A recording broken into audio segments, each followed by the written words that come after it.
We have a special guest in. The President of Sri Lanka is going to be here today to open this session for us with some remarks. I'm going to do something he does not like. He doesn't allow it back home, and call him His Excellency. His Excellency Ranil Wickremesinghe, President of Sri Lanka. Ladies and gentlemen, may we please put our hands together as he makes his way to the podium.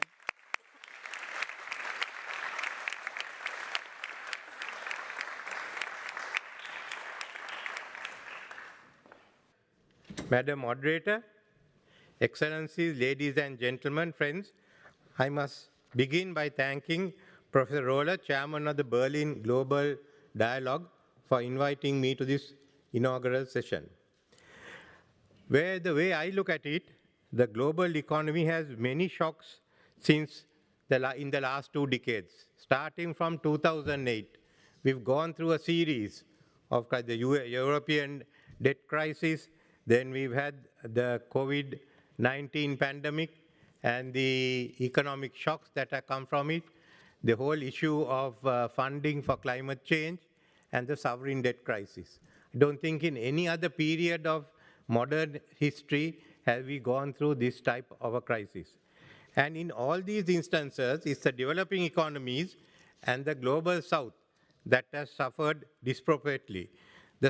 We are now faced with stubbornly high inflation in advanced economies, oil prices edging towards US $100 a barrel, and monetary tightening by the global central banks. One example is that Sri Lanka's exports to Europe has not increased at all this year, so far this year.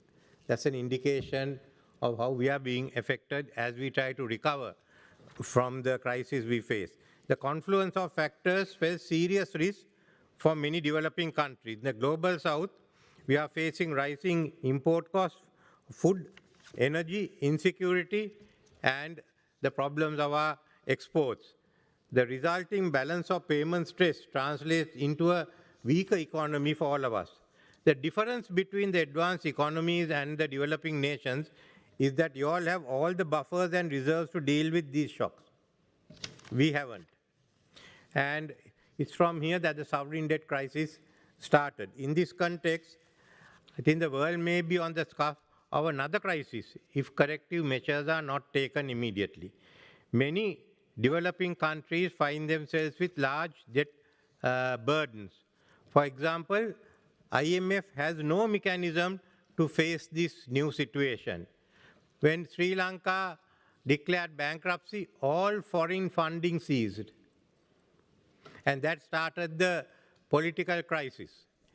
If not for the help given by World Bank in regraduating Sri Lanka and the help given by my old friend Samantha Powers in funding us with fertilizers, the chances are that I would not be able to come here today. I would not have been in the position. It's so bad. And there's no way in which you can help any country which declares bankrupt. But in this case, especially, I am glad that Germany is doing its part as the largest cumulative contributor to the Green Climate Fund. We have both the climate change mitigation and debt restructuring, both of which we have to handle with minimum funds available. The funding on the table is woefully inadequate to address the vast challenges at hand. So we haven't got any money, but we do have 100 billion with the IMF. Let's start with that money. 100 billion is better than nothing. Then let's see how we can raise the rest of it, because though I talk of Sri Lanka, I must say Africa's need, especially of the low-income countries, are far greater than ours. And the problems Africa faces need not be described by me, because I think there are enough representatives here. The developing countries require financing up to US 5.9 trillion to fulfill their nationally determined contributions. Then a further US 4 trillion annum for clean energy technology to achieve net zero emissions. Look at Sri Lanka's financing needs for our climate prosperity plan. To succeed, we need $26.5 billion by 2030. These are a country that's bankrupt, and who the IMF states will have, for the next few years, a growth rate of 3.5%, if we are lucky. Here again, global coordination and leadership to resolve these challenges have simply not been sufficient to address the magnitude or the urgency of the problem. So what we need here is a new architecture. Now, we've been talking of the many crises and shocks we have discussed today are interlinked. And we've been talking of what we have to do. First, we've all agreed that the core of the international financial architecture today was designed almost 80 years ago. The world has seen dramatic changes since then, with many emerging economies in Asia, Middle East, South America, and Africa becoming global economic powerhouses. However, the international architecture has seen relatively mild reforms. The international financial architecture available makes the debt restructuring too complex. This we have all agreed on. The magnitude of the challenges discussed today requires ambitious action. Developing nations will not be able to mobilize the financing required to combat climate change. There is an urgent need for a significant increase in the envelope of concessional financing made available through the multilateral development banks. The MDB assets are considerable, can be deployed in risk mitigating instruments. Tax havens are still left out of this question. Why don't we bring them in the same sanctions we have applied to Russia? There are many. The concession and financing should be accessible by a broader group of countries, including the middle-income nations facing numerous economic vulnerabilities.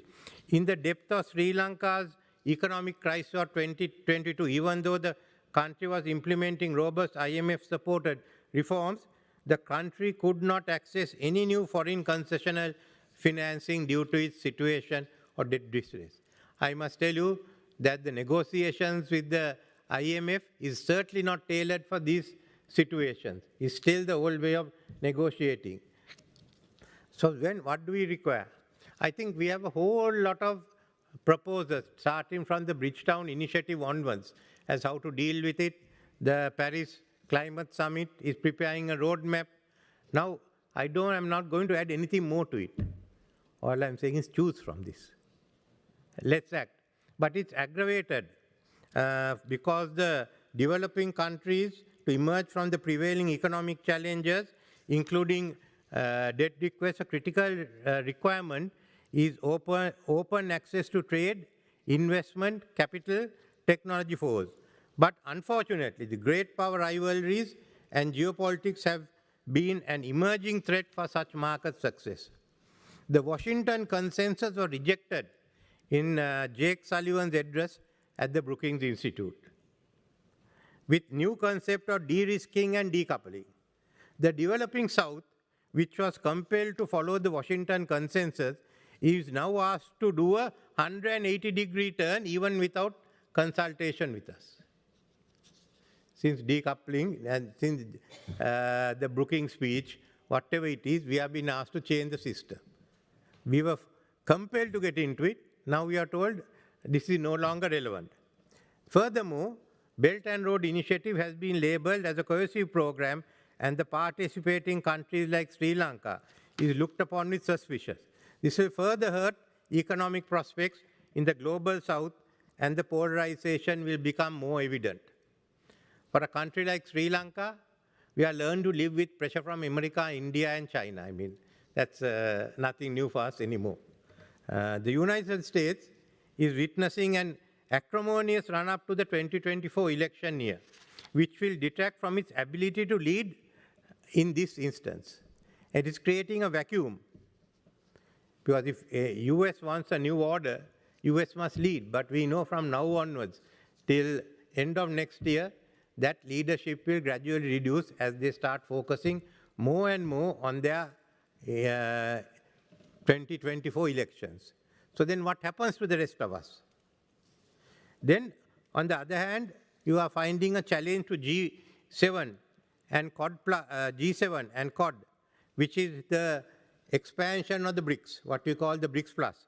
the South is now looking for alternative leadership. And we can see the G20 has been downgraded. So in this situation, are we going to act in 2024? Let's talk. It's useless giving any more solutions. It's what are we going to face? We know in 2024, the US leadership may not be there.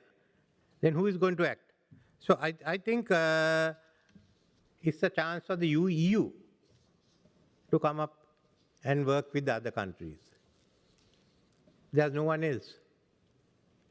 So I am suggesting that EU, together with G20 BRICS, certainly USA, and some selected other Asian and African nations not represented, the IMF and the NDBs, and you can bring in the big financial institutions, private ones, sit down and find urgent solutions. We are talking of the Summit for the Future.